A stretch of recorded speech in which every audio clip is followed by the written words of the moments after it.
Un sacerdote iba a la presencia de Dios, estaba ahí en el lugar santísimo, en el lugar donde estaba la presencia del Señor, y él ministraba en favor de las personas que ofrecían sacrificio allí en el templo, y él entraba a un lugar una vez al año, a ese lugar santísimo, y podía ministrar, y allí ministraba, esparcía sangre, rociada, de todo lo santificado, de todo lo santificado por sangre, y podía justamente una vez al año, y si ese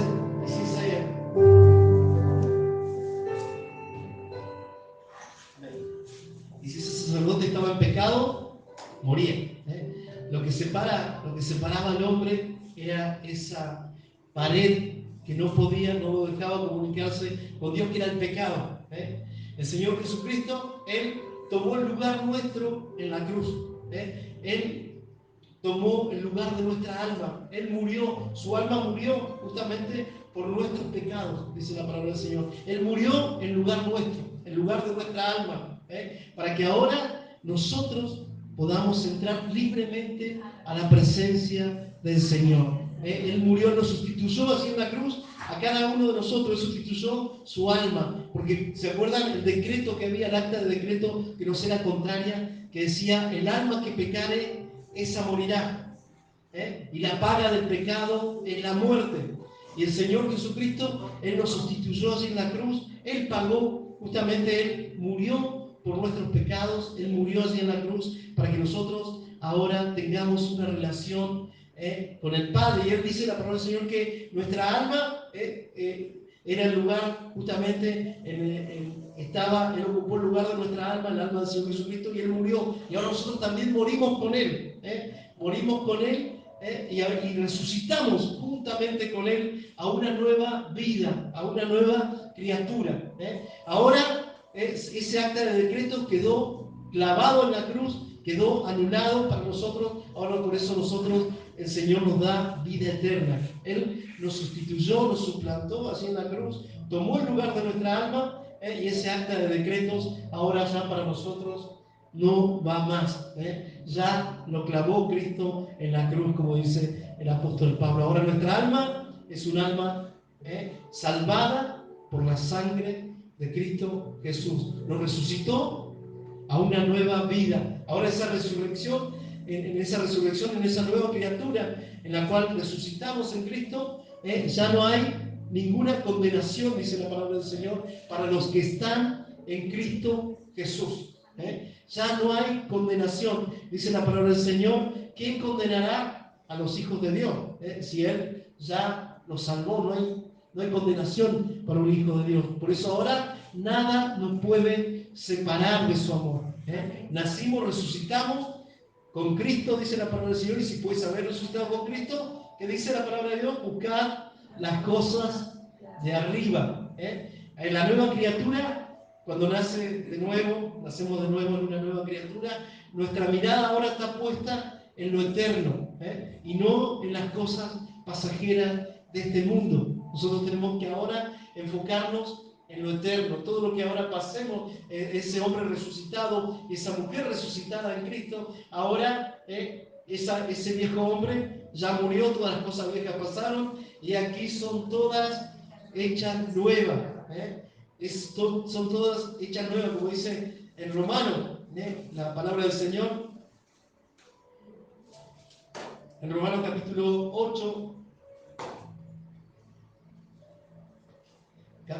versículo 31, dice: ¿qué pues diremos a esto? Si Dios es por nosotros, ¿quién contra nosotros? Está hablando acerca de todas las personas que han resucitado con Cristo. Gloria al Señor. Y dice la palabra del Señor que a esas personas que hemos resucitado en Cristo, porque ¿cómo le resucita a la persona en Cristo? ¿Cómo nace de nuevo? ¿Cómo nace de nuevo ese nuevo hombre? Es solamente por la fe, por haber creído en la obra consumada de Cristo en la cruz. Esa persona nace de nuevo, es una nueva criatura, y dice: ¿qué pues diremos a esto? Dice la palabra del Señor que Dios nos hizo, nos conoció, o sea, Él sabía de antemano. Vamos a leer desde el versículo 28 en adelante. Dice: sabemos que a los que aman a Dios, todas las cosas les ayudan a bien. A los que aman a Dios. Dice, esto es a los que conforme a su propósito son llamados. Porque a los que antes conoció. ¿Qué significa esto que antes conoció? Esta palabra que antes conoció significa que Él ya sabía que usted iba a creer en el Señor Jesucristo. ¿Y cuándo lo creía? ¿Cuándo sabía esto el Señor? ¿Desde cuándo lo sabía? Desde siempre. Él sabía que usted iba a venir a los pies de Cristo, que usted iba a creer en la obra consumada de Cristo en la cruz, en su sepultura y en su resurrección, iba a creer en el Evangelio, nuestra salvación, dice la palabra del Señor, y a esas personas, dice, los conoció, ya sabía el Señor, ya tenía un conocimiento previo, Dios, de todas las cosas. ¿Sabía el Señor que usted iba a estar en este lugar, en esta hora, en este momento? ¿Lo sabía? ¿De cuándo lo sabía el Señor? ¿De hace 2 horas? No, desde antes de la fundación del mundo. Él ya sabía todas las cosas. Su omnisciencia o la presciencia de Dios, el conocimiento previo de Dios de todas las cosas. ¿Usted se ha puesto a pensar en eso? En el conocimiento de Dios de todas las cosas de antemano. Dice, esto dice, a los que conoció también los predestinó para que fuesen hechos conforme a la imagen de su Hijo. O sea, les dio un destino. A esas personas que Dios sabía, a todos nosotros que Dios sabía que íbamos a creer en el Señor Jesucristo, a esas personas lo que va a pasar es que vamos a ser hechos conforme a la imagen de nuestro Señor Jesucristo. ¿Qué significa esto? Que nos vamos a parecer en su carácter. Nos vamos a parecer a Él. Vamos a ser igual que Él. ¿Y cómo es Él? Es humilde. El Señor Jesucristo dijo, aprended de mí que soy manso y humilde de corazón y hallaréis descanso para vuestras almas. ¿Por qué? Porque cuando la persona pone su confianza en el Señor, ya no es su mérito, no es su esfuerzo personal, sino que es la obra consumada de Cristo en la cruz. En eso nada más nosotros nos refugiamos. No es lo que nosotros seamos. El Señor nos recibió. Así como vinimos al Señor, Él nos recibe. Él no tenemos que cambiar para que Él nos acepte. No, Él te acepta tal como tú eres. Con todas tus imperfecciones, con todas tus debilidades, con todas nuestras faltas. Y eso es maravilloso, que seamos aceptos en el amado, en el Señor Jesucristo. Somos aceptos al Padre. Él nos recibe y nos deja, no solamente nos recibe, sino que ahora entramos directamente a la presencia del Señor. Es como si el trono del Señor estuviera aquí y nosotros estamos delante del trono. Es lo mismo. Nosotros le veamos, por eso su presencia está en este lugar. Amén. Dice la palabra del Señor que ahí está en medio de su pueblo. Él está en medio de las alabanzas de su pueblo, en medio de las alabanzas de su iglesia, y está en nosotros y con nosotros. Esta era la promesa que hablábamos el domingo pasado, que Él hizo: yo habitaré entre ellos y seré a ellos por padre, y ellos me serán hijos e hijas, y yo seré a ellos su Dios. Gloria al Señor. Y esto es precioso. Dice, para que fuesen hechos conforme a la imagen de su Hijo, para que Él sea el primogénito entre muchos hermanos. Y a los que predestinó, o sea, a los que ya Él le dio un fin a cada uno de nosotros, porque Él sabía que íbamos a creer en Él, a estos también los llamó. ¿Sabía el Señor que íbamos a creer? ¿Sabía? Entonces nos llama. Nos llamó el Señor. ¿Cómo nos llamó? ¿Por medio de qué nos llamó? De su evangelio. Ese es el llamado del Señor hacia todos, para que escuchen el evangelio. El evangelio de nuestra salvación. Esta buena noticia. Esta buena noticia es que Él suplantó nuestra alma allí en la cruz. Él se puso en lugar nuestro en la cruz y pagó por todos nosotros, por todos nuestros pecados, desde los pasados, los presentes y los futuros. Él pagó por todos nuestros pecados, dice la palabra del Señor. Ahora, una persona que ha creído, ha puesto su fe en la obra de Cristo en la cruz, es totalmente inimputable. Por eso dice acá la palabra del Señor: a estos también llamó, y a los que llamó, a estos también glorificó, y a los que justificó, a estos también glorificó. Fíjense, nos hizo igual que el Señor Jesucristo. ¿Qué pues diremos a esto? Si Dios es por nosotros, ¿quién contra nosotros? el que no escatimonia a su propio Hijo, sino que lo entregó por todos nosotros, ¿cómo? Y acá hace una pregunta al apóstol Pablo, dice, ¿cómo no nos dará también con él todas las cosas? ¿Y quién acusará a los escogidos de Dios? ¿Quién acusará a los escogidos de Dios? Dice la palabra del Señor. Cuando hablamos de escogidos, hablamos acerca de esto que él sabía que iban a creer. Solamente la salvación es solamente por la fe. Por la fe. Esta es la salvación que es el Evangelio, justamente por creer nada más. Dice, ¿quién acusará a los escogidos de Dios? Los escogidos de Dios son aquellos que iban a creer, él sabía que iban a creer. ¿Quién es el que condenará? Cristo es el que murió, más aún también el que resucitó y el que además está a la diestra de Dios, el que también intercede por nosotros. ¿Quién nos separará del amor de Cristo? Cantábamos en esta alabanza hoy, ¿quién me separará del amor de Dios? Y realmente es así. ¿Quién nos podrá separar? ¿Quién podrá separarte del amor si estás en Cristo Jesús? ¿Saben qué? El mismo amor con el que el Padre amó desde la eternidad a su Hijo, con ese mismo amor nos ama a nosotros. Te ama a ti. Porque el Señor cuando te ve a ti, ve a su Hijo en nosotros. Ve a su Hijo Jesús en cada uno de nosotros. Dice la palabra del Señor, ¿quién condenará a Cristo? Es el que murió, más aún también el que resucitó y además está a la diestra de Dios, el que también intercede por nosotros. ¿Quién nos separará del amor de Cristo? ¿Tribulación o angustia? Todo lo que nosotros vivimos aquí está en función de lo eterno, de la realidad que vamos a estar toda la eternidad con el Señor. ¿Usted se imagina qué precioso este momento de adoración aquí que tuvimos por la eternidad, adorando al Señor, regocijándonos en Él, viendo su rostro cara a cara, viéndolo a Él, mirándolo ahí, y ahí sabremos cómo nos conoció el Señor. ¿Quién nos separará del amor de Cristo? ¿Tribulación o angustia? ¿Hemos pasado tribulación? Amén. ¿Hemos pasado angustia? Amén. ¿Hemos sido perseguidos? Amén. ¿Hambre? Amén. ¿O desnudez? ¿O peligro? ¿O espada? ¿Algo nos puede separar? Como está escrito, por causa de ti somos muertos todo el tiempo. Somos contados como ovejas al matadero.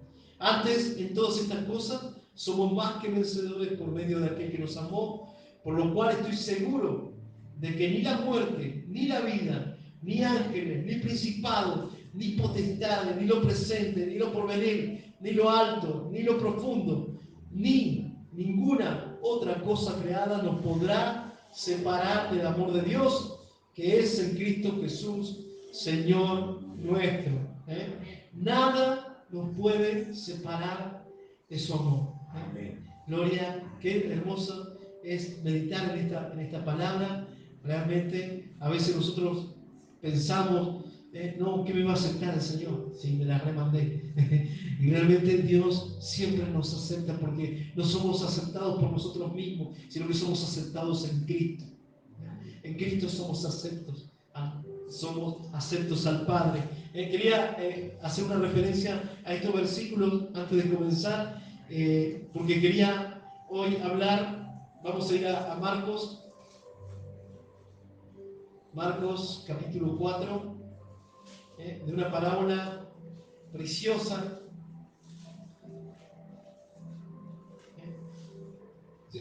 Hace un tiempo atrás estuvimos dando una predicación, por decirlo así, una serie de predicaciones acerca de las parábolas. ¿Se acuerdan?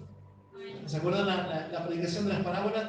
Quería, hoy a la mañana yo digo, tengo que dar esta predicación, incluso sentía en mi corazón de dar esta predicación, de dar este mensaje de la parábola del sembrador. Ustedes sabemos todo lo que es una parábola, es una comparación, es poner algo al lado de una cosa, al lado de otra cosa para compararla. Justamente el Señor Jesucristo acá ponía un ejemplo de la vida diaria, algo cotidiano, para comparar una realidad espiritual del reino de los cielos. Una realidad espiritual. Era lo que el Señor, algo que vivimos todos los días de la vida cotidiana, un ejemplo de eso, y compararlo. Y fíjense que muchas de las cosas, de lo que él hablaba, lo hablaba en parábolas. ¿Pero para qué lo hablaba en parábolas? En comparaciones, para que los que ven no vean. Fíjense, vamos a ir a Mateo, vamos a ver para qué. Mateo capítulo 13, para qué, antes de ir a Mateo capítulo 13, ¿para qué? ¿Cuál es el propósito de las parábolas? Acá lo dice claramente. El propósito de las parábolas, Mateo 13, versículo 10 dice, el propósito de las parábolas. Entonces, acercándose los discípulos le dijeron, ¿por qué le hablas por parábolas? ¿Por qué hablas por comparaciones? Le preguntaron los discípulos así. ¿Por qué estás hablando así de esta manera? Él respondiendo le dijo, porque a vosotros os he dado a saber los misterios del reino de los cielos, mas a ellos no les he dado. ¿A qué se estaba refiriendo a ellos? ¿A quiénes eran a los cuales el Señor no quería que ellos entendieran lo que estaba hablando, esta realidad? Exactamente, al sistema religioso de esa época. ¿Por qué el sistema religioso de esa época? ¿Por qué no quería el Señor que ellos recibieran los misterios del reino de los cielos? Porque ¿saben por qué? Porque ellos eran personas orgullosas, altivas, y ellos decían que veían. Ellos pensaban que conocían al Señor. Fíjense que se oponían al Señor Jesucristo de tal manera que crearon un clima hostil alrededor del Señor Jesucristo. Él no estaba en un clima como nosotros, acá donde podemos predicar libremente, nadie se te va a oponer, ¿no? En esa época estaban ellos y se estaban oponiendo a la predicación del Señor Jesucristo.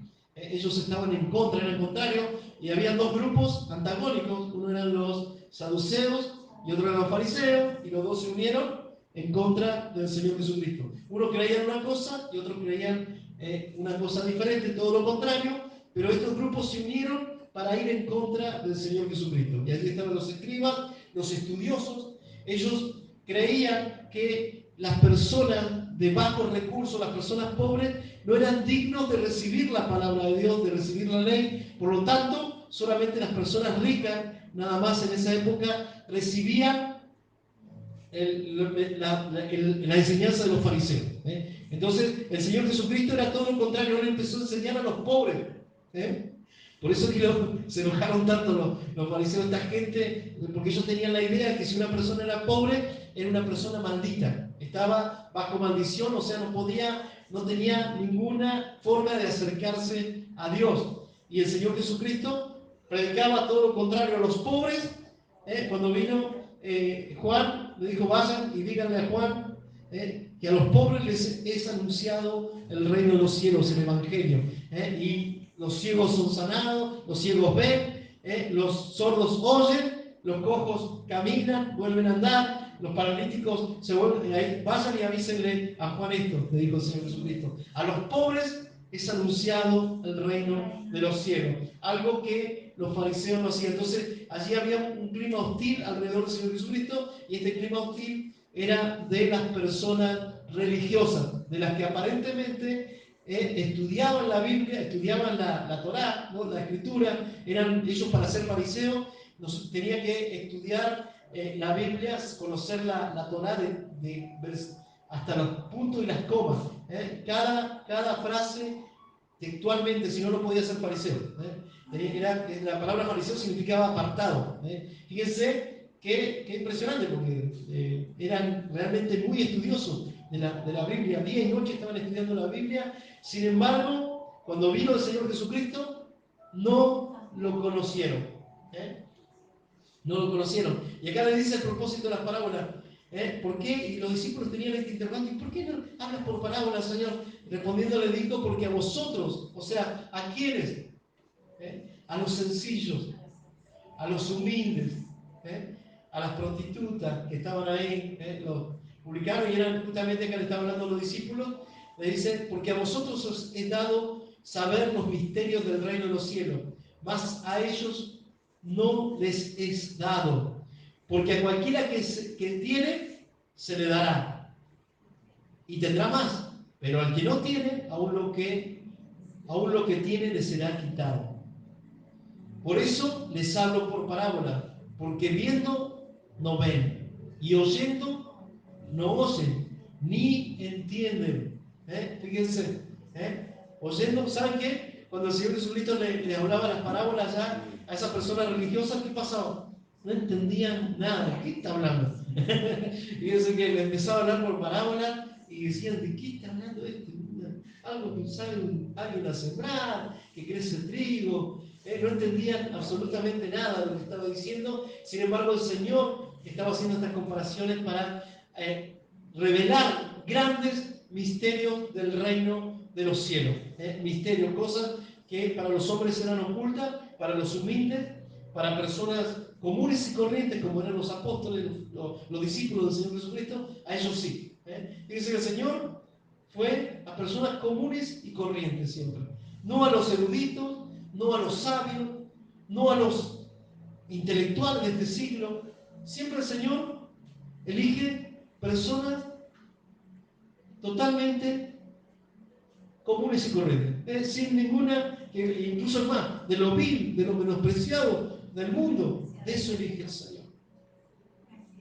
Así que cuando usted ve a una persona menospreciada, vil, es probable que el Señor lo haya elegido así. Menospreciado, que lo menosprecian todo, lo miran en menos. No es nadie. No tiene futuro. Ustedes se han escuchado eso. Es un fracasado. Bueno, cuando digan así, es porque está hablando acerca de. Por ahí es una persona que Dios eligió para él. Gloria al Señor. Dice acá, dice, porque a cualquiera que tiene se le dará. Estaba ahí estaba hablando acerca de los. Justamente de lo que ellos tenían que conocer. Al que tiene se le dará más y tendrá más, pero al que no tiene, aún lo que tiene le será quitado. Por eso les hablo por parábolas, porque viendo no ven y oyendo no oyen ni entienden.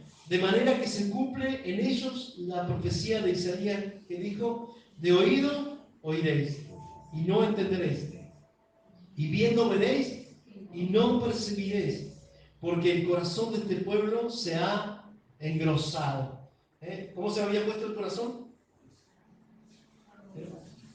Se ha engrosado. Cuando habla de engrosar, pues se llenó de grasa. Por decirlo así, un corazón que se llena de grasa es un corazón que se vuelve insensible a las cosas de Dios. Si está en la presencia de Dios, no sabe que está en su corazón, no está insensible a las cosas de Dios. Se ha engrosado. Este era el pueblo de Israel. Estaba allí y estaba hablándole a los fariseos. Así que su corazón se había engrosado, dice. Se habían puesto orgullosos, agrandados, como que dicen. Ellos trataban a las personas, a los demás, como inferiores. Ellos decían: esta gente sin ley, maldita es, decían. Esta gente que no conoce la ley, decían. O sea, hablando de todas las personas comunes y corrientes, los ciegos, las personas que eran marginadas de esa época, ellos los trataban como los miraban en menos. Fíjense qué tremendo. ¿Se acuerdan del ciego Bartimeo? Cuando va el ciego, justamente le dice: para esto vine, dijo el Señor, para que los que no ven, vean, y los que ven sean enseguecidos. Para eso vino el Señor, dice, porque el corazón de este pueblo se ha engrosado y con los oídos oyen pesadamente y han cerrado sus ojos. Fíjense que ellos tomaron la decisión de no ver. Fíjense que el Señor Jesucristo hacía señales, milagros, hacía todo, y ellos sabían que nadie podía hacer las señales que el Señor Jesucristo hacía si no viniera de parte de Dios. Porque, ¿se acuerdan? Nicodemo le dice: nadie, Señor, sabemos que viene de parte de Dios. Porque nadie, era un fariseo, le estaba diciendo, era Nicodemo. Le dice: porque nadie puede hacer las cosas que tú haces si no vinieran de parte de Dios. Pero ¿qué hicieron ellos? Ellos dijeron: no, nos negamos a creer. Nos negamos a ver, como quien dice. Yo, cuando una persona se niega a ver, cierra los ojos. Che, mirá, pero ya no quiero ver, no quiero ver. Cierro mis ojos. No. Y yo he visto justamente las personas religiosas pasa eso. Muchas personas que están en un sistema religioso, le digo, mirá, pero la palabra de Dios dice esto, Señor. No, pero a mí no me interesa eso, yo no quiero creer en lo que a mí yo quiero creer nada más, no creo en lo que dice ahí la Biblia, nosotros no creemos en eso. Me gritaba una vez una persona así que estaba en una religión, nosotros no creemos en eso, y salió gritando, porque no quería creer que el Señor Jesucristo vino, murió en una cruz para salvarnos. Y nosotros no creemos. Era una persona que predicaba, ¿no? Que andaba predicando de otra secta. Dice, han cerrado sus ojos, dice, para no ver, y con sus oídos oyen pesadamente. Dice, han cerrado sus ojos para que no vean con los ojos y oigan con los oídos, y con el corazón entiendan y se conviertan y los sanen.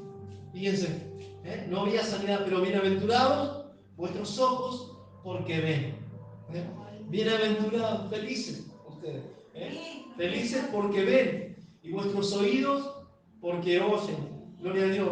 Porque de cierto os digo que muchos profetas y justos desearon ver lo que veis y no lo vieron, y oír lo que oís y no lo oyeron. Este es el propósito de las parábolas. Cuando vemos por qué el Señor hablaba por parábolas, era esto. Era para que se cumpliera lo que estaba escrito por el profeta Isaías. Vamos a Marcos, capítulo 4. Y esta es la parábola, es la base de todas las parábolas. Esta es la parábola base. Una persona que entiende esta parábola puede entender todas las demás parábolas. Porque son comparaciones y justamente son, por decirlo así, ejemplos. Vamos a ver, dice, vamos a leer en el nombre de nuestro Señor Jesucristo. Dice, parábola del sembrador. Otra vez comenzó Jesús a enseñar junto al mar y se reunió alrededor de él mucha gente, tanto que entrando en una barca se sentó en ella en el mar, y toda la gente estaba en tierra junto al mar, y les enseñaba por parábolas muchas cosas, y le decía en su doctrina: oíd, he aquí el sembrador salió a sembrar, y al sembrar aconteció que una parte cayó junto al camino, vinieron las aves del cielo y la comieron. Otra parte cayó en pedregales, donde no tenía mucha tierra, brotó pronto, porque no tenía profundidad de tierra. Pero salió el sol, se quemó, porque no tenía raíz y se secó. Otra parte cayó entre espinos, los espinos crecieron y la ahogaron y no dio fruto. Pero otra parte cayó en buena tierra y dio fruto, pues brotó, creció y produjo a 30, a 60 y a 100 por uno. Entonces le dijo: el que tiene oídos para oír, oiga. Y acá otra vez dice: cuando estuvo solo, los que estaban con él, los que estaban cerca de él, con los 12 le preguntaron sobre la parábola, y él les dijo: a vosotros os es dado a saber el misterio del reino de Dios, mas a los que están fuera por parábolas todas las cosas, para que viendo vean y no perciban, y oyendo oigan y no entiendan, para que no se conviertan y les sean perdonados los pecados. Y les dijo: ¿no sabéis esta parábola? Fíjense, ¿cómo pues entenderéis todas las parábolas? Una parábola está llena de símbolos. Símbolos. Fíjense que tenemos en varias partes donde el Señor usa símbolos para poder expresar una realidad. El sembrador que siembra, acá le empieza a explicar qué significaba cada cosa, cada símbolo. El sembrador que siembra la palabra, el sembrador es el que siembra la palabra, y estos son los de junto al camino, en quien se siembra la palabra, pero después que la oye, enseguida viene Satanás y quita la palabra que se sembró en su corazón. Acá el Señor empieza a dar justamente 4 tipos o 4 respuestas de lo que puede pasar cuando una persona predica la palabra, predica el Evangelio, o puede estar enseñando una persona, pero hay 4 tipos de terreno. El primer terreno, fíjense que dice que es, o 4 respuestas a la enseñanza, o 4 respuestas a la predicación del Evangelio. Cada vez que nosotros predicamos el Evangelio, fíjense que va a pasar, algunas personas dicen, bueno, se van a convertir todos, cuando prediquemos el Evangelio, todos van a creer, pero sabemos que no es así. No es así, no todas las personas van a poder creer, o no todas las personas van a recibir la palabra. Y las personas que justamente no la reciben, las compara el Señor a una persona, a esa semilla que cayó junto al camino. El camino es un terreno duro, un terreno que no entra en la semilla, sino que queda en la superficie, ¿no? Queda arriba, ahí, queda puesta. Entonces, ¿qué dice? Vienen las aves del cielo y la comen. Esto simboliza a Satanás, que cuando el corazón está endurecido y no recibe la palabra del Señor porque no la entiende, no la puede comprender. Fíjense que el corazón endurecido pasa eso, no comprende la palabra, dice, ¿qué está hablando? ¿De qué están hablando? No entiendo. Y allí viene inmediatamente el maligno, Satanás, dice, y quita esa palabra para que esa persona no la pueda entender, la quita del corazón. ¿Qué pasa? Se olvida. La persona, bueno, se olvida, no, me olvidé lo que estaba hablando, lo que estaba enseñando allí, y esa persona queda luego sin entender, sin conocimiento, porque su corazón está duro. La respuesta a la predicación es que no la entienden. Y allí está Satanás. Por eso siempre nosotros tenemos una guerra espiritual cuando predicamos. Cada vez que nosotros anunciamos el Evangelio, ahí es donde viene la guerra espiritual. No es cuando estamos de vacaciones en la playa, no va a pasar nada, no vamos a tener, no te preocupes, no vamos a tener ninguna guerra. Es cuando predicamos la palabra, cuando hablamos el mensaje. Y sobre todo hay algo que Satanás no quiere que las personas comprendan, es el Evangelio. ¿Por qué no quiere Satanás que las personas entiendan el Evangelio? Porque es poder de Dios para salvación. Exactamente. Muy bien. La predicación del Evangelio es poder de Dios para salvación. El Evangelio, todos sabemos, Cristo murió en la cruz por nuestros pecados, fue sepultado y resucitó al tercer día conforme a las Escrituras.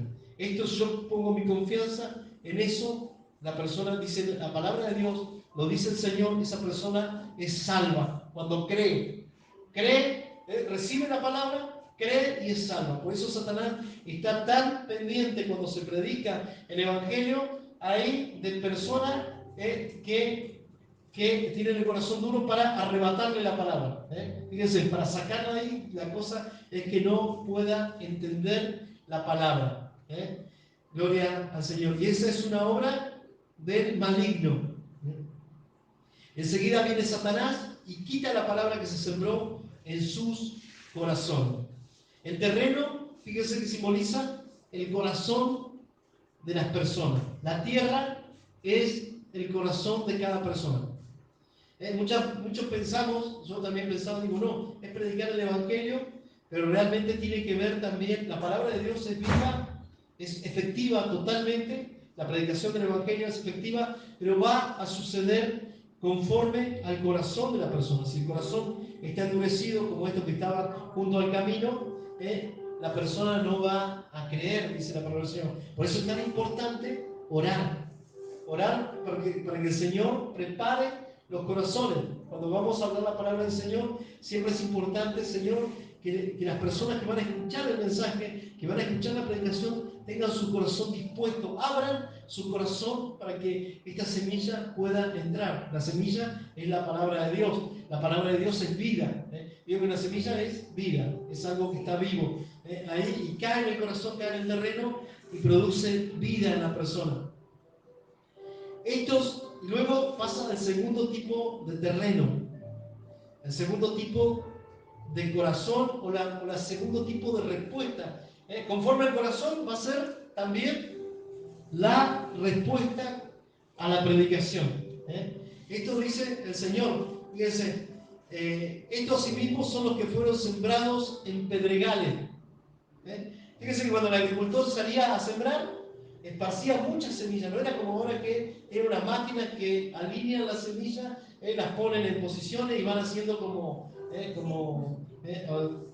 plantines, ¿no? Como en línea. No, en esa época no había ese tipo de... Entonces esparcía, iba con un saco esparciendo las semillas para todos lados. Y él no se fijaba si caía en diferentes tipos de terreno, caía en terreno duro o había pedregales. Y esto tiene un significado también, el pedregal. Justamente estos asimismo son los que fueron sembrados en pedregales. Los que cuando han oído la palabra, al momento la reciben con gozo, la reciben contento, dice la oración. Cuando reciben la palabra, usted si tira una semilla ahí, cae la semilla, dentro del pedregal puede haber muchas piedras ahí, pero fíjense que dice, los que cuando han oído la palabra, al momento la reciben con gozo, pero no tienen raíz en sí mismo, sino que son de corta duración. Exactamente, porque cuando viene la tribulación o la persecución, por causa de la palabra, luego tropiezan. ¿Qué significa esto? Que se vuelven atrás. ¿Pero por qué? Porque no tenían raíz. Justamente la prueba lo que hace es manifestar lo que está bajo la superficie. Si tiene raíz o no, la prueba va a ser que esa persona siga en el Evangelio, lo vuelva más fuerte en el Evangelio, o realmente se vuelva atrás del Evangelio. Pueden pasar dos cosas cuando viene la prueba: las dificultades por causa de predicar el Evangelio. ¿Cuántos hemos sido perseguidos por predicar el Evangelio? Yo creo que todos, ¿no? La mayoría de nosotros hemos sido perseguidos, hemos sido por ahí, no le ha gustado a mucha gente que nosotros hablemos la palabra del Señor, pero dice que esa prueba, esa dificultad, lo que va a hacer en un hijo de Dios, lo va a hacer más fuerte, no lo va a destruir. Y ahí se cumple lo que está escrito por el profeta cuando dice que pasen por el fuego, la llama no va a arder en ti. Y aunque pases por las aguas no te van a anegar. ¿Qué significa anegar? No te van a ahogar. No te van a ahogar. Las aguas no te van a ahogar y el fuego no te va a quemar. Aunque vas a pasar por el fuego, sí. Vas a pasar por las dificultades. La palabra de Dios nos dice. Dice ahí que vamos a pasar en el mundo, dice, tendréis aflicción. Pero confiad, porque yo he vencido al mundo, dice la palabra del Señor. Pero no tienen raíz en sí, sino que son de corta duración. Fíjense qué importante que la persona crezca primero hacia abajo. ¿Y cómo es esto que crece hacia abajo, que tiene raíz? ¿Qué es más importante, que crezca rápido? No. No es importante que crezca rápido. Muchas personas nosotros queremos ver, hoy estamos justamente en el mundo y todo es instantáneo, todo rápido. Una casa se la hacen en 2 o 3 días. Viene la casa ya, armada, te la arman, listo, ya quedó. Todo instantáneo. Y si, bueno, todo lo que consumimos, cosas instantáneas. Ya algunos no cocinan, van a comprar a la roticería, ya bien hecho. Comen, se sienten a comer para no estar complicándose. Fíjense que nos acostumbramos nosotros también a eso, y muchas veces en la obra de Dios a veces vamos a ver que no siempre va a ser la respuesta cuando predicamos el Evangelio como nosotros pensamos que va a ser, sino que hay personas que van a tardar mucho tiempo, capaz que van a pasar 10 años y si yo le prediqué a este hace como 20 años y todavía está ahí, pero no se tiene que preocupar, porque seguramente esa raíz está creciendo para abajo, está creciendo hacia abajo, y eso es lo más importante. Por ahí cuando vemos un crecimiento rápido de una persona que se le predicó y a los 3 días ya anda evangelizando, anda haciendo, ahí nos tenemos que preocupar porque lo más probable es que esa persona se vuelva atrás y nunca más quiera volverse después de vuelta al Señor. Eso es lo que dice la palabra del Señor. ¿Por qué? Porque no creció para abajo, no creció, no tenía raíz. Fíjense que estaba gastando, después gasta su energía en crecer hacia arriba. Pero porque no tiene raíz, porque fíjense que el corazón está con piedra, es un terreno pedregoso. Es un terreno pedregoso. Por eso es tan importante que la persona crezca en lo secreto, en lo secreto y luego en lo público. Pero muchas personas quieren crecer en lo público primero, sin crecer en lo secreto. Muchas personas quieren hacer la obra de Dios, que todos los vean, que están haciendo cosas, pero en realidad primero lo que tendría que pasar es que esa persona se meta en intimidad con el Señor, en lo secreto, en lo íntimo, pase tiempo así donde nadie lo vea, para que luego pueda dar fruto, pueda producir para el Señor. Y algunos hacen todo lo contrario, quieren hacer muchas cosas de entrada y después terminan mal. Cuando vienen las dificultades, las pruebas, porque no tienen raíz, se vuelven atrás. Fíjense que el sol a una planta que tiene raíz le da energía, porque tiene buena raíz. Está hablando acá del símbolo de la prueba es el sol, porque el sol quema, ¿no? Cuando da y fíjense que el símbolo de la prueba es el sol, y cuando hay una planta que no tiene raíz, lo que va a pasar es que esa prueba lo va a quemar. Esa es la evidencia de que esa persona, y está hablando acá de personas, ¿no? de personas que no se vuelven atrás, y capaz que después lo vemos al tiempo, y su estado vuelve a ser peor, dice la palabra del Señor. Su estado es peor que el anterior, porque él no cavó profundo. Esto es lo mismo que la parábola, justamente con la comparación que el Señor hacía de un constructor de una casa, el que construyó su casa sobre la arena y el que construyó su casa sobre la roca. El que construye sobre la arena, el que construyó sobre la roca cavó hondo, hubo un trabajo previo a la construcción hacia arriba. Primero cavó hacia abajo, buscó la roca, y dice que eso es lo que se tiene que hacer para que la casa quede bien edificada. Uno busca la roca allá abajo donde hay piedra, ahí establece el fundamento. Pero si uno se basa en toda arena y no busca la piedra, realmente esa casa puede caer, dice la palabra del Señor. Dice la palabra del Señor. Y edificó su casa sobre la arena. Cuando vino la prueba, la dificultad, esa casa cayó y fue grande su ruina. Es lo mismo que está diciendo acá. Es el que oye la palabra y la pone por obra, es aquel que el que puede hacer eso justamente es el que cavó hondo y edificó su casa sobre la roca.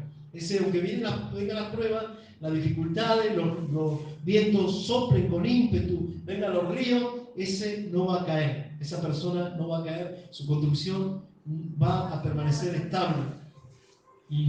Eso es la misma comparación que hace acá el Señor. Dice, y estos son los que son sembrados sobre pedregales, pero no tienen raíz y son de corta duración. Porque cuando viene la tribulación o la persecución por causa de la palabra, luego tropiezan, se vuelven atrás. Y luego pasamos al tercer tipo de terreno. Nosotros a veces pensamos que siempre van a haber buenos resultados. Y a veces no. Cuando predicamos el Evangelio, lo más probable es que nos encontremos con todo este tipo de personas o de reacciones a la palabra del Señor. Dice esto, y este es el que más me llama la atención a mí, el que es sembrado entre espinos. Este es algo que a mí siempre me llamó la atención. Porque miren lo que dice la palabra del Señor. Dice, estos son los que fueron sembrados entre espinos. Los que oyen la palabra, escuchan la palabra, la entienden, pero los afanes de este siglo. ¿Qué son los afanes de este siglo?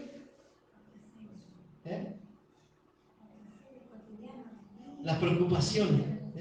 Exactamente, las preocupaciones cotidianas, como el día a día y las preocupaciones.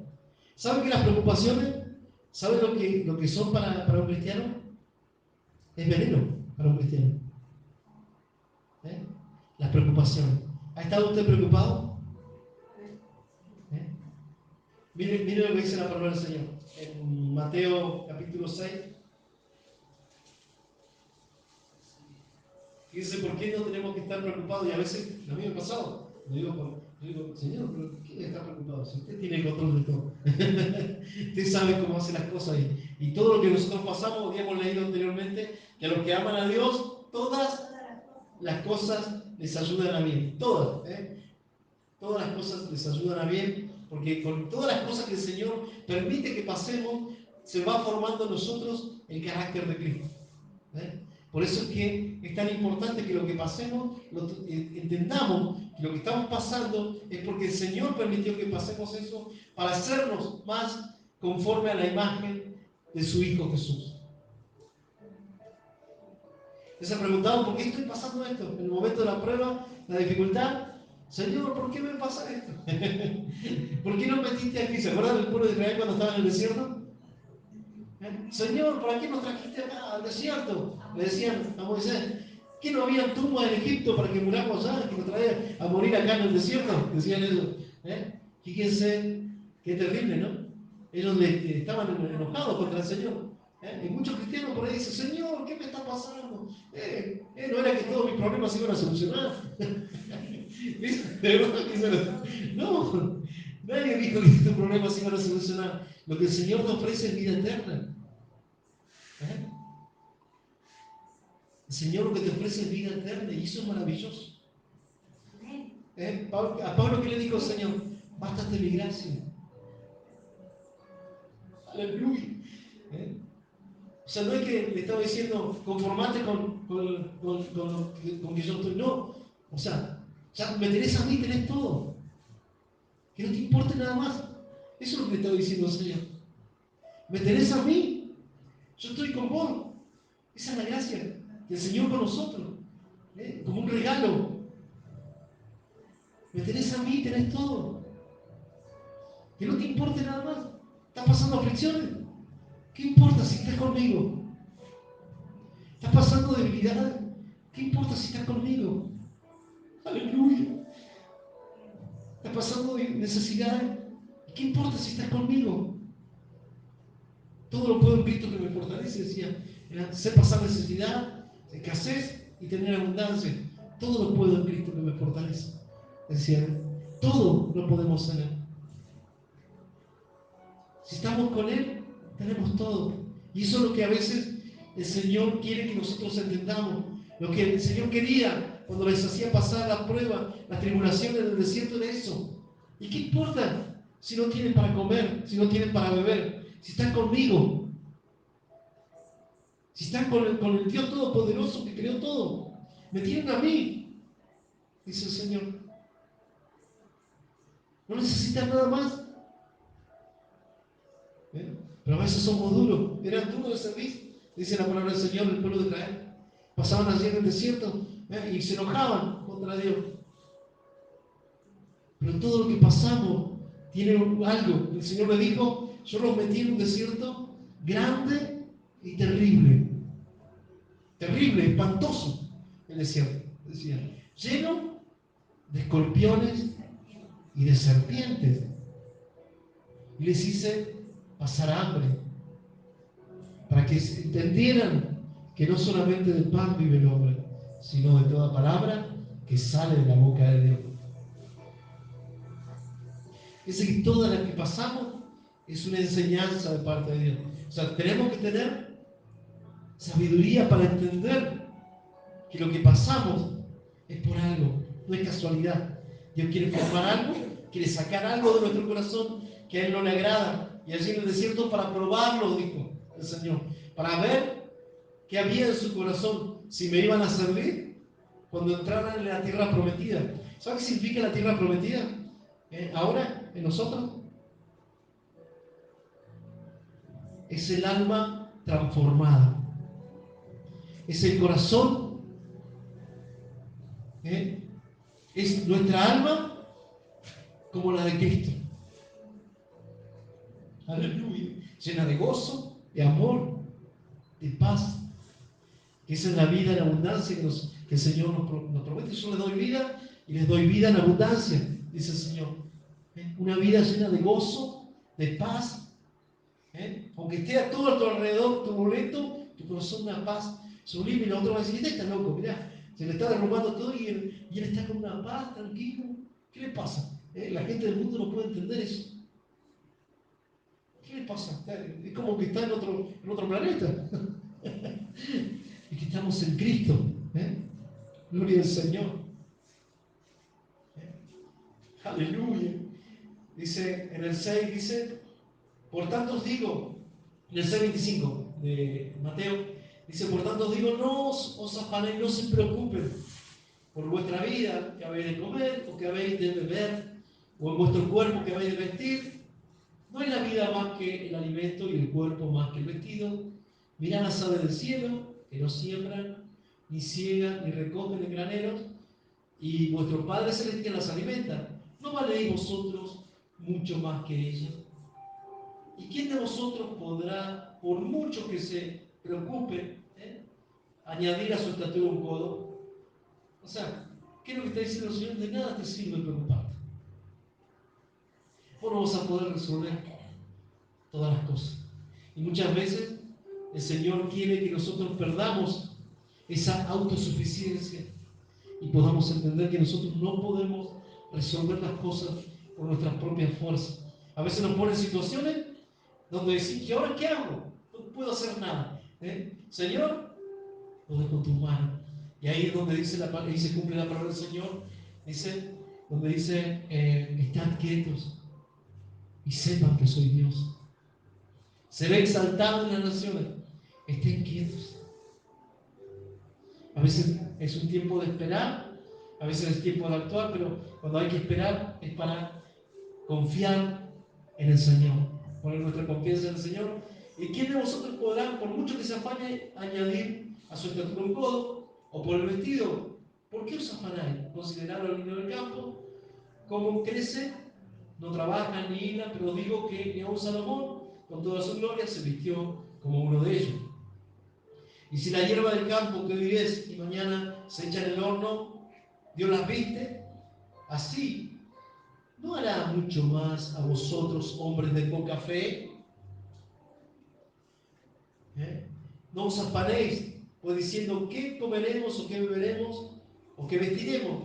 Porque los gentiles buscan todas estas cosas. O sea, las personas que no conocen a Dios andan así, preocupadas por las cosas del mundo. Pero el Señor nos libertó y cantábamos, el Señor nos hizo libres para adorarle.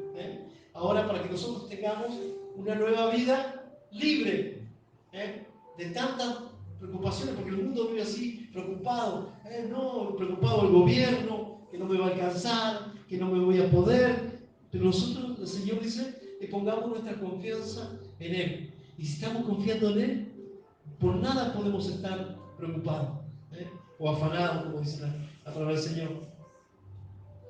Dice, por nada estéis afanosos, sino que sean conocidas vuestras peticiones delante del Señor. Dice, y si la hierba del campo que hoy es y mañana se echa en el horno, y la viste así, no hará mucho más a vosotros, hombres de poca fe. No os afanéis pues diciendo que comeremos, o que beberemos, o que vestiremos, pues los gentiles buscan todas estas cosas, pero vuestro Padre Celestial sabe que tenéis necesidad de todas estas cosas. Mas buscad primeramente el reino de Dios y su justicia, y todas las demás, y todas estas cosas os serán añadidas. Así que, ¿por qué os afanáis por el día de mañana? Porque el día de mañana traerá su propio afán. Basta a cada día su propio mal. Amén. Y fíjense que acá dice que este tipo de personas no son personas que ponen su confianza en el Señor, aunque recibieron la palabra y va creciendo la palabra en ellos, o sea, van teniendo conocimiento de la palabra, van teniendo mucho conocimiento, pero no pueden vivir como Dios dice que vivamos. Estos son los espinos, los que están sembrados entre espinos, y va creciendo la palabra y también van creciendo las preocupaciones. Los espinos es un símbolo de preocupaciones y de qué más, dice, y el engaño de la riqueza. Esos son espinos. La codicia de otra cosa entran y ahogan la palabra y se hace infructuosa. Los espinos simbolizan las preocupaciones, es un símbolo de preocupaciones, del engaño de la riqueza. Fíjense, hay personas que, incluso cristianos, que dicen, yo quiero ser rico, quiero ser millonario. Exactamente, tener mucha cantidad de juntar riqueza. ¿Qué es lo que dice el apóstol Pablo? Que el carácter de los hombres antes de la venida del Señor iba a ser así. Iban a ser vanagloriosos, o sea, van a querer recibir ellos ser aplaudidos, que los promuevan, que ser promovidos, que los reconozcan. Dice la profesión, ávaros, vanagloriosos, van a querer ellos recibir gloria.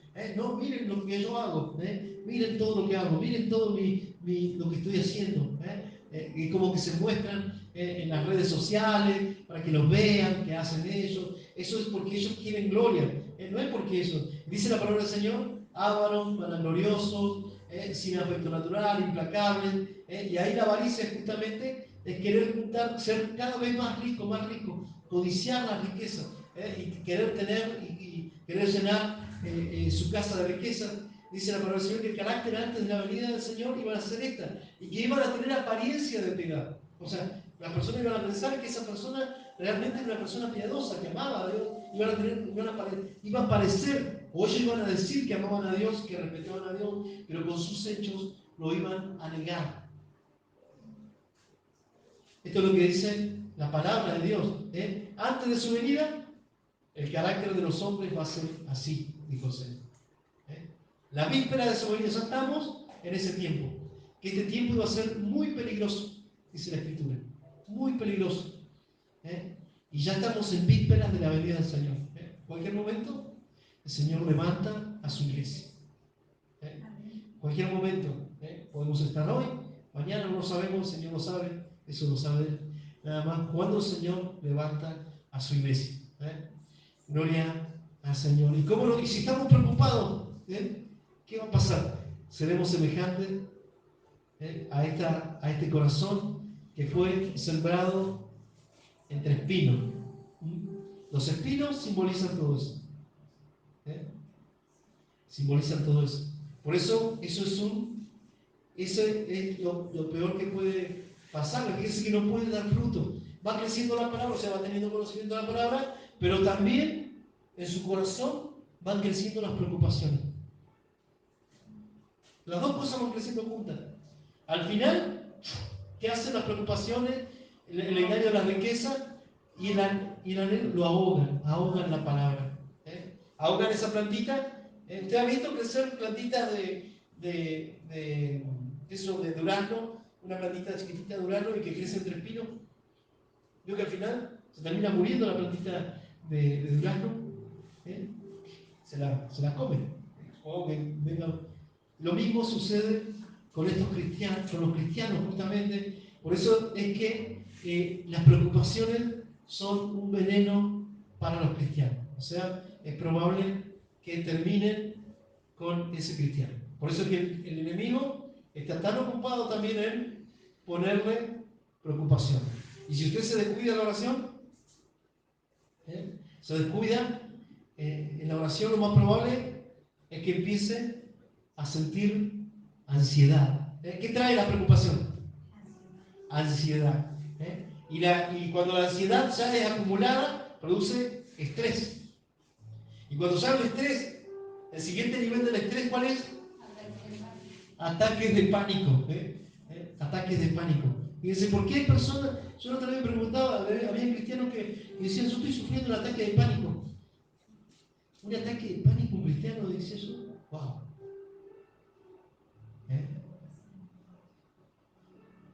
Eso es crónico. Es como cuando ya se volvió la ansiedad crónica. Ya pasó de ansiedad, pasó a ataque de pánico. Una ansiedad, pero estrés y después ataque de pánico. Y una persona dice, estoy estresado. Ando re estresado. Eso no puede pasar en un cristiano, hermano. No. Eso es veneno para un cristiano. Por eso es allí donde nosotros tenemos que ir exactamente a la oración. Orar, Señor, quita que no haya espinos en mi corazón.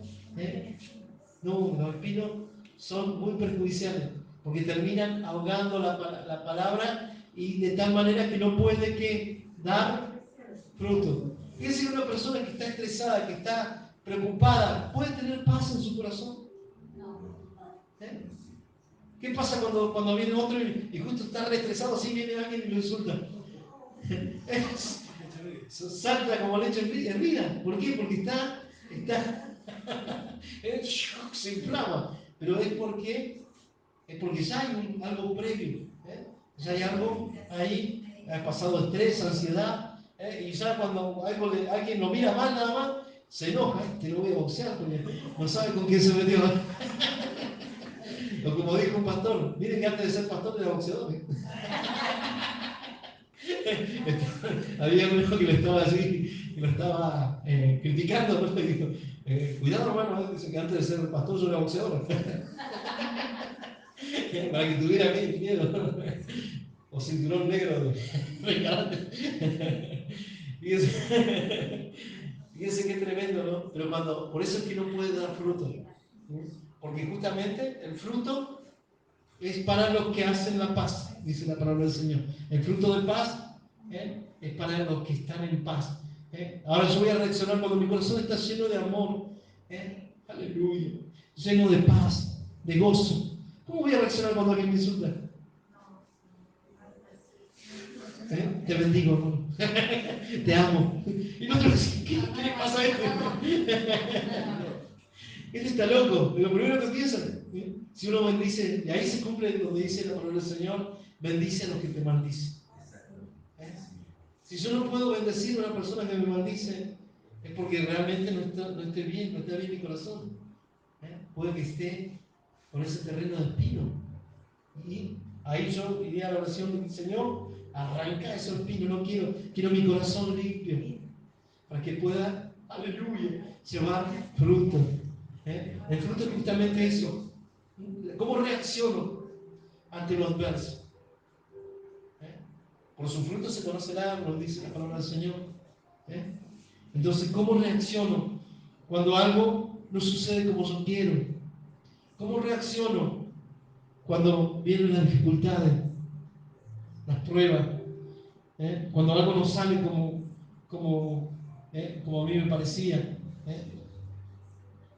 como yo esperaba, algo no sucede como yo pensé que iba a suceder. ¿Cómo reacciono? Ese es fruto. Ese es el fruto. Fíjense que cuando cae en buena tierra, ¿qué sucede? Aleluya. La palabra del Señor dice, los afanes del siglo, o sea, las preocupaciones de la vida cotidiana, y el engaño de la riqueza y la codicia de otras cosas, codicias de otras cosas, también codicias de otras cosas. ¿Qué puede codiciar una persona?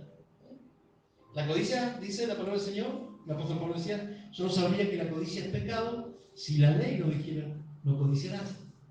Codiciar, lo dijimos el domingo pasado, ¿se acuerdan? Era anhelar algo, pero de una forma desmedida, que ni siquiera puedo dormir por conseguir eso que yo quiero. Es una codicia. Ni siquiera puedo dormir, o sea, me ocupa el sueño. Y fíjense una persona que no duerma en la noche, pensando, ¿cómo puedo hacer para conseguir esto? A ver, bueno, voy a sacar un préstamo, a ver, voy a sacar allá, voy a ir allá, voy a ir al banco, le voy a pedir a un amigo, a ver, ese tiene tarjeta, a ver, voy a...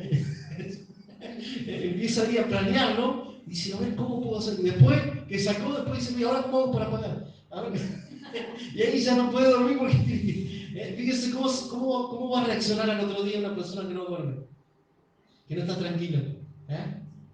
Cuando le dicen cualquier cosa, lo va a tomar a mal. Anda a la defensiva, como decimos a veces. Anda a la defensiva, viendo a ver si alguien no le digan nada porque salta enseguida. Porque está a la defensiva. Pues no puede. Pero fíjense que cuando hay paz, ¿qué sucede cuando la persona tiene paz? Duerme tranquilamente. Exactamente, de una noche duerme pero como un tronco. ¿Se acuerdan cuando Pedro fue a la cárcel? ¿Se acuerdan cuando Pedro fue a la cárcel? Pedro y Jacobo cayeron presos. Primero cayó Jacobo, y a Jacobo, que era el hermano de Juan, hijo de Zebedeo, lo mataron a espada, y luego arrestan a... Eso les pareció bien a los judíos que hubieran matado a Jacobo. Entonces toman prisionero a Pedro, así Herodes manda a buscar a Pedro, lo mete preso, y fíjense que ahí estaba Pedro y estaba dormida plácidamente. Pedro dormía como un tronco, estaba durmiendo, pero y al otro día lo iban a sacrificar. Al otro día lo iban a matar. Pero él, fíjense que estaba preocupado porque lo iban a matar. No, ni siquiera estaba durmiendo, pero tanto fue el sueño que tenía que cuando vino el ángel, le dice: Pedro, levantaste, estaba ahí, le costó despertarlo al ángel, y sale Pedro medio dormido así, y le dice: bueno, ceñite, le dice: ¿lo viste? Se viste Pedro y sale, y así se rompieron todas las cadenas, caen las cadenas, habían como 16 guardias de seguridad y ninguno vio a Pedro que iba saliendo, iba con el ángel, y Pedro recién se despierta cuando ya estaba en la calle. Oh, dice: ahora conozco que el Señor me libertó por medio de su ángel. Dijo, ahí recién reaccionó, iba dormido Pedro. ¿Pero por qué? Porque había gran paz en su corazón.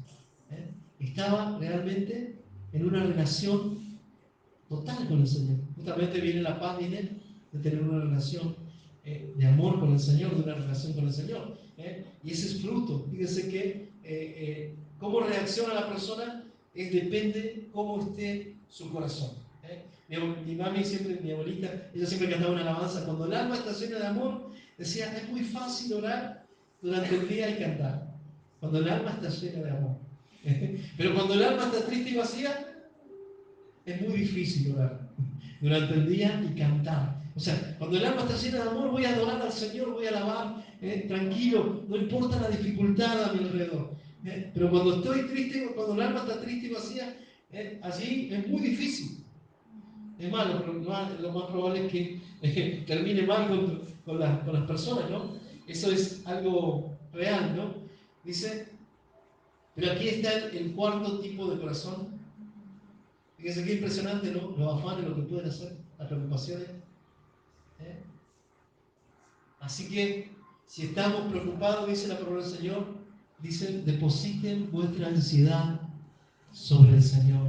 Él tiene cuidado de vosotros. O sea, Señor, tengo esta preocupación, pero te la entrego, Señor, acá está, a los pies tuyos, la traigo, lo dejo sobre ti, Señor. Pongan su preocupación sobre el Señor, dice. Su ansiedad sobre Él, porque Él tiene cuidado de vosotros. Amén. Gloria al Señor. Y el cuarto tipo de terreno, estos son los que fueron sembrados sobre buena tierra, los que oyen la palabra y la reciben y dan frutos. Gloria al Señor. Este es el terreno recto, dice el Señor, recto y bueno. Este es lo del corazón recto y bueno, dice. Este es el corazón que el Señor quiere, la persona que dé fruto. Que cuando lo insulten, Él bendiga. Que ore por sus enemigos. Que cuando lo persigan, ¿saben que lo que tienen que hacer? Esos son frutos. Cuando lo persigan, va a estar gozoso. Va a decir: Señor, te doy gracias. Porque esas personas que me están persiguiendo son por causa de predicar tu palabra y me están haciendo ganar galardones en el cielo. Gócense y alégrense, dice el Señor, porque vuestro galardón es grande en los cielos. Y hagan tesoros en los cielos. Esos son los tesoros. Cuando nosotros tenemos esa reacción, cuando nos persiguen, nos ultrajan, y nosotros bendecimos, perdonamos a las personas que nos ofenden, perdonamos a las personas que nos insultan, estamos haciendo tesoros en el cielo. Y nadie te puede quitar esos tesoros. Los tesoros de acá en la tierra, viene el ladrón, te los quita. Pero los tesoros del cielo, nadie te los puede arrebatar. Gloria a Dios. Amén. Gloria al Señor. Padre, te adoramos, te damos gracias. Tu palabra es fiel y verdadera. Tú eres fiel y verdadero, Señor Jesús. Te damos gracias por tu palabra, Señor. Te damos gracias porque tu palabra nos enseña, nos adiestra, Señor, amado, para cada día poder vivir una vida más conforme a tu palabra, Señor. Y cada vez seamos más parecidos a ti, Señor, y menos como nosotros, Señor. Te adoramos y te exaltamos. Sabemos que estamos en este proceso, Señor, el cual tú no dejarás, Señor, a la mitad, Señor, ni dejarás, Señor, esa obra que comenzaste, sino que la vas a perfeccionar, Señor. Te damos gracias por tu palabra, Señor. Tu palabra es hermosa, es preciosa, es maravillosa, es fiel y verdadera, Señor. Te exaltamos, te adoramos, Señor, te damos gracias por tu palabra en esta hora. Señor, que podamos poner por obra todo lo que tú nos enseñas. Que, Padre amado, que ayúdanos para recibir esta palabra en nuestra vida, Señor Padre Celestial, y que sea realmente la forma en la cual vivamos, Señor, para tu gloria, para tu alabanza, Señor. Te damos gracias, Señor, y que podamos llevar muchos frutos, Señor. Yo te ruego por cada uno de mis hermanos, que ellos puedan llevar muchos frutos, Señor, al 30, al 60 y al 100 por uno. A los árboles fructíferos, Señor, para que cuando las personas que se acerquen a ellos puedan ser bendecidos por ellos y reciban, Señor, bendición de parte de ellos, Señor. Te adoro y te exalto, te doy toda la gloria, te doy gracias en esta hora, Señor, porque tu palabra es preciosa. Te damos toda la gloria y recibimos un fuerte aplauso a tu nombre, Señor. En el nombre, Padre amado, de Cristo Jesús. Amén. Amén. Gloria al Señor. Gloria a Dios. Amén. Gloria a Dios. Vamos a ir a los avisos. ¿Hay algún anuncio?